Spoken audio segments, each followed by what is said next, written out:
For the past couple of years, I've always been building projects under the guise of how can I make my life easier, which seems like a selfish perspective, but it also applies more to I think how Gen Z approaches technology.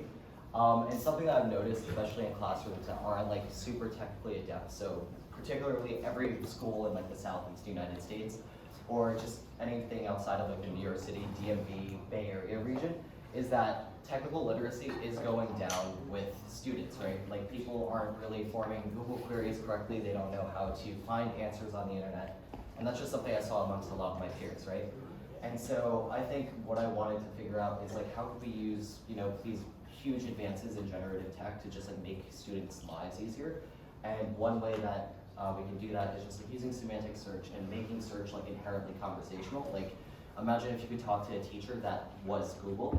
And so that first manifested in this just app that you could just ask any question, right? So I'm just gonna go with the predefined questions, right? So you can ask hey, I'm interested in data science, right? What are the most popular languages for that? And then if I don't know what is Python or what are those things, right? I could ask it, it's inherently conversational.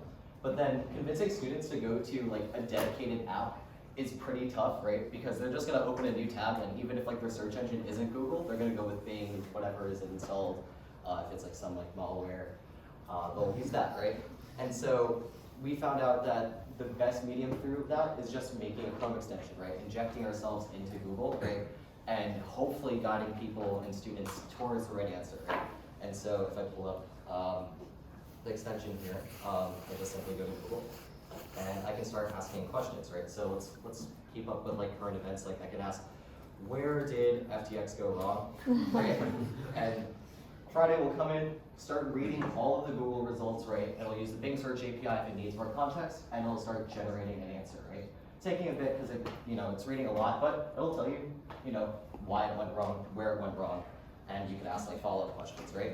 Let's just say you want to do research on a person, right? But you don't want to read through all of his articles, right? So I can ask it who is myself, right? Because I'm not going to ask someone else, right? But it's going to go through, it's going to see okay, my Stanford profile appears first.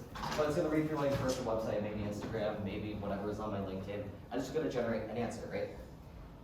If I'm curious about, what I should do or how can I make a bouncy, I Googled these before, but it'll, instead of watching, a 3-minute YouTube video, right, I can see directly, how I would do that, right? I don't have to read through a bunch of Google results in order to find the answer.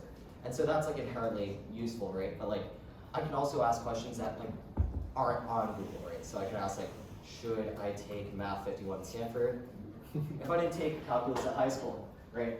Maybe there's a Reddit post that or a Quora post that will roughly address it, right? But this is going to go through and it's going to read through a bunch of sources, and you can click these sources to see where it's actually pulling the information from and synthesize a completely unique answer, which I think is pretty useful, especially when you're talking to students that don't really know how to Google properly, right? And so then you can ask follow-ups would I need, or what if I had a CS background, right? And it's conversational, you can keep on asking it, right? Going on to it, right, you can ask about books, right? So if I go to Clara and the Sun book, or any particular book, right? It'll start going in, read through all of it, right? Give me what I think I'm asking, because that's not really a question right there, that's just a query that you'd ask Google, right? But it thinks that okay, I would want to know that, right? And then I can ask how are these things symbolized? Or anything of the sort. And it'll use the context, and it'll do additional Google searches. So you can see for each follow-up, it'll continue to read more and more sources and just build up its context, build up this huge library in order to give you the answers that you want and need. And so I think just as a student, maybe trying to go through college class, maybe trying to get through Power, I don't know if that's a new edition or whatever, right? It's very helpful, and I think that this is a cool tool that people will end up using, useful for CS, whatever. I don't know, as a student, I think that's just how it is. If anyone has any questions that they would like us to ask right now, we'll go on a limb, but if not, just open to it. One question. Where can I download it? So if you go to go.friday.education, you can click Add to Chrome or Safari or whatever browser you're using, and it'll just take you to the appropriate store, and you can download it. So hopefully it's helpful. to some of the classes. Thank you so much.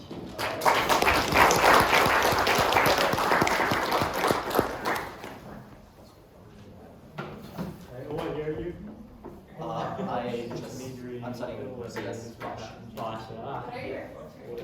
I'm sorry? Just Yeah.